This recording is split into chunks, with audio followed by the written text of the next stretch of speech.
আসসালামু আলাইকুম। আমি লেফটেন্যান্ট KSM ইন্তিসার ইনজামান, বাংলাদেশ নৌবাহিনীর একজন। আজ আমি কোনো দলের না, কোনো সংগঠনের না, আমি আজকে জনগণ। আজকে আমি জুলুমকারীদের বিরুদ্ধে ডাক। আমাদের নেভাল একাডেমিতে ঢুকতেই শেখানো হয় আল্লাহর পক্ষে লড়াই করো। ধর্ম, বর্ণ, জাতি নির্বিশেষে সত্যের পথে, নীতির পথে, ন্যায়ের পথে রুখে দাঁড়ানো যেমন একজন মুসলিমের দায়িত্ব, তেমনি প্রত্যেক জনগণের দায়িত্ব। আজ আমি প্রত্যেক জনগণের জন্য সেই ডাক। আমার এই ডাক কতদূর যাবে আমি জানি না, তবে বন্ধ করানোর জন্য রাজাকার, BNP ইত্যাদি নাম দেওয়া হবে। দাড়ি দেখে বলবে আমি জামাত শিবির, তবে আমি একজন বীর প্রতীক সন্তান। আমার বাবা আর্মিতে ছিলেন এবং মাননীয় প্রধানমন্ত্রী আপনার সাথেই SSF-এ চাকরি করেছেন। তবে জনগণ এইসব আর খায় না। Enough is enough. আমাদের দেশ আজ ভালো নেই। আমাদের জনগণ আজ আর্তনাদ করছেন। এই আর্তনাদ আজকের না, এই আর্তনাদ 2009 সালে যখন 57 জন অফিসার মৃত্যুবরণ করেন, খুন করে ফেলা হয়, মৃত্যুবরণ। এর মধ্যে ছিলেন আমার বাবার আর্মির কোর্সমেট, আমার বন্ধুদের বাবা এবং আরো অনেকেই। 1971 সালেও এত অফিসারের মৃত্যু হয় নাই। আজকে ছাত্র আন্দোলনের উপর যেই কিল অন সাইট অর্ডার দিয়েছেন, ওই দিন সেটা কই ছিল মাননীয় প্রধানমন্ত্রী? আজকে আমার এই প্রশ্ন সেই সকল অফিসারের পক্ষ থেকে যাদের চাকরি কেড়ে নিয়েছিলেন এক রাতের মধ্যে, এবং পর্যায়ক্রমে আরো যাদের চাকরি শেষ করে দেন। প্রত্যেকটা অফিসার এবং তাদের পরিবারের আতঙ্ক আমার মনে এখনো আছে। পিতৃহীন সন্তানদের কান্না কেউ ভোলেনি। আজকে ছাত্রদের বিরুদ্ধে এবং জনগণের বিরুদ্ধে যে আচরণ, এই আচরণ কোথায় ছিল বিডিআর জওয়ানদের সাথে? ছাত্রদেরকে রাজাকার ডেকে আপনার ছাত্রলীগকে লেলিয়ে দিয়ে কেমনে পারলেন? কিন্তু সেদিন অফিসাররা কিছু করতে চাইলে কোনো ধরনের সিদ্ধান্ত আপনি দিতে পারলেন না। তো আপনার 2012 সালে থেকে আপনার দাড়ি পরা ছেলে রাস্তায় দেখলেও তাকে তুলে নিয়ে যান। এমন অবস্থায় গিয়েছে যে আমার উচ্চপদস্থ কর্মকর্তা আমাকে বলছে তুমিও সাবধানে বাইরে যাও, তোমাকে দেখেও তুলে নিয়ে যাবে। তাইলে আপনি এবং আপনার সরকার কি মুসলিম বিদ্বেষী, যেখানে পুরো পৃথিবীর মুসলিমরা ইসলামোফোবিয়ার বিরুদ্ধে যুদ্ধ করছেন? আপনি এই মুসলিম গরিষ্ঠ দেশে ইসলামোফোবিয়া ছড়াচ্ছেন, আমার ভাইদের আত্মমর্যাদায় আঘাত করে মরিয়া করে দিচ্ছেন। সংখ্যালঘু ভাই যারা আছেন তাদের পুঁজি করে সংঘর্ষ লাগিয়ে তাদের ক্ষতি হতে দিয়ে ডিভাইড অ্যান্ড কনকার মতাদর্শ চালাচ্ছেন। আপনি বলেন ধর্ম যার যার, উৎসব সবার, তবে আজকে আমরা বলি ধর্ম যার যার, সংগ্রাম আমাদের সবার। সাগর রুনি দম্পতির একমাত্র সন্তান মাহির সারোয়ার মেঘ রাস্তায় দাঁড়িয়ে আছে পোস্টার হাতে, জীবনের নিরাপত্তা চাই। 2012 সালে তাদের বাসায় ঢুকে 6 বছরের শিশু মেঘের চোখের সামনেই তার মা বাবাকে নৃশংসভাবে খুন করা হয়েছে।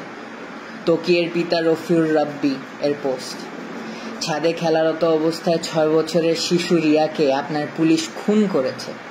আর 4 বছরের শিশু আহাদ 8তলার বাসায় বারান্দায় দাঁড়িয়ে বাহিরে তাকিয়েছিল, পুলিশ তাকেও খুন করেছে। সরকার যেমন ভাবে মানুষের নিরাপত্তা দিতে ব্যর্থ, তেমনি আপনি আপনার আশেপাশের পোষাদের নিয়ন্ত্রণ করতে ব্যর্থ। আর আপনার শেখ পরিবার নিয়ে তো আর নাই বলি। প্রত্যেকটা মসজিদে জোরপূর্বক দোয়া করাচ্ছেন, আবার এরা এদের মতো সন্ত্রাসবাদ আচরণ চালিয়ে দেশের মানুষদের ক্ষতি করতেই আছে। ছোট ছোট বাচ্চাদের 2020-এ সুশীলদের ভিতর থেকে যারা সৎসাহসী প্রতিবাদী, এরা সবাই ক্ষতিগ্রস্ত। এবং তার সাথে যুক্ত হলো মেজর সিনহা এবং আবরার ফাহাদের হত্যা। এখন এসেছেন ছাত্র আন্দোলনের বিরুদ্ধে শুট করার বেআইনি সিদ্ধান্ত নিয়ে, এবং এর মধ্যে ডিফেন্সকে জড়িত করে আমাদের আত্মমর্যাদা এবং নৈতিকতার প্রশ্ন এনেছেন। এই জন্যই আজকে আমি একটা জুনিয়র অফিসার হয়েও সকল সশস্ত্র বাহিনীর অফিসার এবং সৈনিকদের পক্ষ থেকে তীব্র প্রতিবাদ জানাচ্ছি। আপনার কারণে আজ সারা বিশ্বের সামনে আমরা লজ্জিত, এবং আমাদের ভাই বোনদের সামনেও আমরা সমালোচিত। ছাত্রদের ছোট একটা আন্দোলন, সেইটার উপায় না করে কেন আপনার এই গেদর লীগকে আমাদের ছাত্রদের উপর লেলিয়ে দিলেন? কেন? এখন আর এটা ছাত্র আন্দোলন পর্যায়ে নেই ম্যাডাম। আপনার এবং আপনার প্রসাদের সময় শেষ ইনশাআল্লাহ। আজ আমার বার্তা শেখ হাসিনার কাছে না, আজ আমার বার্তা সবার আগে আমার সৈনিক, নেভির নাবিক এবং এয়ারফোর্সের এয়ারম্যানদের নিকট। আপনারা আমাদের ভাই, আপনাদের শক্তিতে শক্ত 3 বাহিনী। আপনারা যদি চান জনগণের পক্ষে, আপনারা সবচাইতে বড় ঢাল। অফিসার আছে, চেইন অফ কমান্ড আছে, তবে এইসব বানানো কি দালাল রাজনীতিবিদের চাকরগিরি করতে? বীর সৈনিকদের এই কলিজা। আমি জানি যে আপনাদেরও ভিতর অনেক ক্ষোভ, সত্যের পথে দাঁড়াতে না পেরে। আজকেই সময়, এই হয় জনগণের পক্ষে অস্ত্র ধরেন অথবা ভুলে যান যে আপনি একজন সৈনিক। Sir, I am reaching out to all my seniors and juniors within the 3 forces. This is that historic moment, sir. This is when you choose the right side. Let's make a difference. Sir, আমি আপনাদেরকে একজন একজন করে rich করতে পারিনি, কারণ কার মনে কি সেটা বোঝা আমার পক্ষে সম্ভব না। আমার এই জন্যই বের হয়ে আসতে হলো, কারণ আমাদের মনের কথা কারো না কারো তুলে ধরতেই হবে। তার জন্য হলাম আমি বলির বকরা। সবাই আমরা সুসন্তান। আমি জানি আপনারা জনগণের পক্ষ যেতে দ্বিধাগ্রস্ত হবেন না। Either take power to assist or assist the citizens of the nation to make things right. Sir, 3 বাহিনীর প্রধান স্যারদের নিকট কিছু কথা। জেনারেল আজিজ, বেনজির, হারুন, বিপ্লব কুমার, এদেরকে দেখেন এবং অন্যান্য সকল তাদের ফলেন পনদেরকে দেখেন। তাদের ব্যবহার শেষ, তাদেরকে টিস্যুর মতো ফেলে দেওয়া হয়েছে, যদিও তারা এককালে দুর্নীতি রাজার মতো করেছে। স্যার, সশস্ত্র বাহিনী কোনো পুতুল বাহিনী না। আজকে আপনাদের সিদ্ধান্তের উপর আমাদের পূর্বের এবং আগামীর আত্মমর্যাদা নির্ভর করে। স্বার্থান্বেষী সরকার কার স্বার্থে চলে সেটা আমরা সবাই বুঝি। তাই স্যার, দিন শেষে আপনারাই লুজার। কেননা আজ এই খুনি শোষকদের পক্ষে থাকলে দিন দুনিয়া দুইটাই হারালেন। আমাদের কাজ শেখ হাসিনার জন্য মূর্তি বানানো না, বা লেডিস ক্লাব চালানো না, বা সরকারের পক্ষে পাচাটা কর্মকাণ্ড করা না। যদি থাকতেই হয় তাহলে জনগণের পাশে থাকা।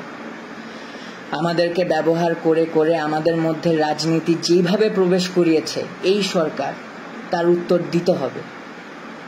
অনুচ্ছেদ 45 হিসাবে সকল বাক স্বাধীনতা ফেলে দিয়ে বোবার মতো চললেও দিন শেষে আমাদেরও বিবেক আছে, ধর্ম আছে, আমরাও মানুষ। এটাই সেই সময় বিবেকের পক্ষে দাঁড়ানো। এই সিস্টেম বদল আনতেই হবে। জাতি পঙ্গু হয়ে যাচ্ছে, যেটার পরিচয় আমরাই। আমরা এতটাই জিম্মি হয়ে গিয়েছি যে আমাদের ঠিককে ঠিক বলার ক্ষমতা নেই। আমাদের সম্মান, ঐতিহ্য এবং মূল্যবোধ তুলে ধরার সময় আজকেই। অবসরপ্রাপ্ত অফিসারদের প্রতি আহ্বান আমার, আপনারা অনেকেই সত্যের পক্ষে দাঁড়াতে চাকরি হারিয়েছেন, সম্মান হারিয়েছেন। আজকে গত 15 বছরের জবাব দেওয়ার সময় চলে এসেছে। জনগণের প্রতি আহ্বান আমার, 2009 গেল, আপনারা অফিসার না, তাই অফিসারদের মৃত্যুর পক্ষে সংগ্রাম করেন নাই। এরপর আবার 2018-তে ওরা এসেছিল 18-র কোটা আর নিরাপদ সড়ক চাই আন্দোলনের ছোট ছোট বাচ্চাদের, ছেলে মেয়েগুলোকে গুম খুন করতে। এবারও আপনি কিছু বললেন না, কারণ এই ছেলে মেয়েগুলো আপনার সন্তান না। 2020-এ ওরা আবার এসেছিল সুশীলদের ভিতর থেকে, যারা সৎসাহসী প্রতিবাদী, তাদেরকে গুম খুন করতে। তারপরে আপনি কিছু বলেননি, কারণ আপনি ওদের মতো সুশীল না। এখন 2024-এ ওরা এসেছে আপনাদের নিজেদের সন্তানদেরকে গুম খুন করতে। এখনো আপনারা বলছেন আপনার সন্তান না?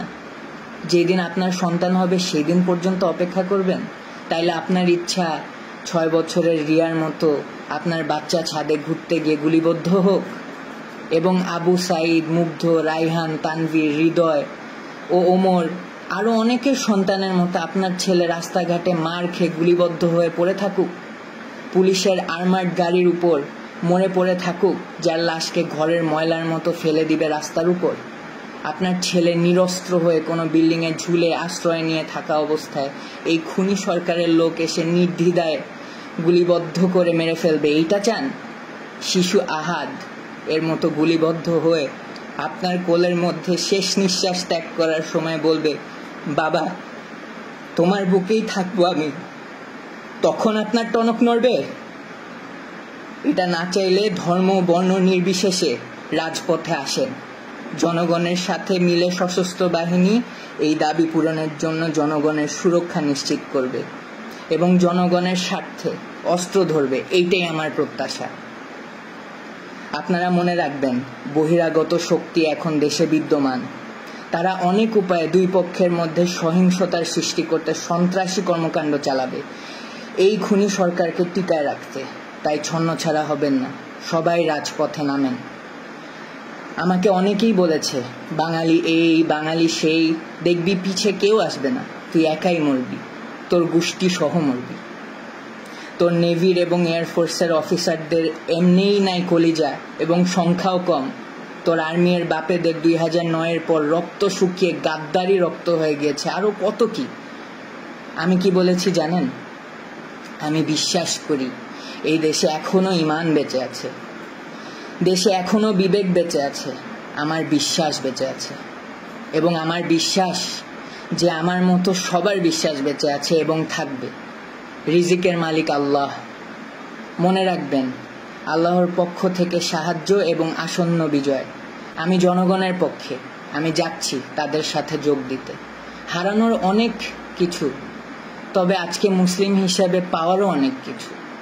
আমার সশস্ত্র বাহিনীর ভাইদের কাছে আমার শেষ রিকোয়েস্ট, আজকে আল্লাহর জন্য হলেও আসেন দেশকে বাঁচাতে এই খুনিদের হাত থেকে। এটা হলো 50 বছর পূর্তির এক তকমা স্বাধীনতার। এই তকমা আমি খুলে ফেললাম। এরপরে যতগুলো তকমা লাগবে প্রত্যেকটা বুলেটের এক একটা রক্তের দাগ হিসাবে তকমা। ফি আমানিল্লাহ।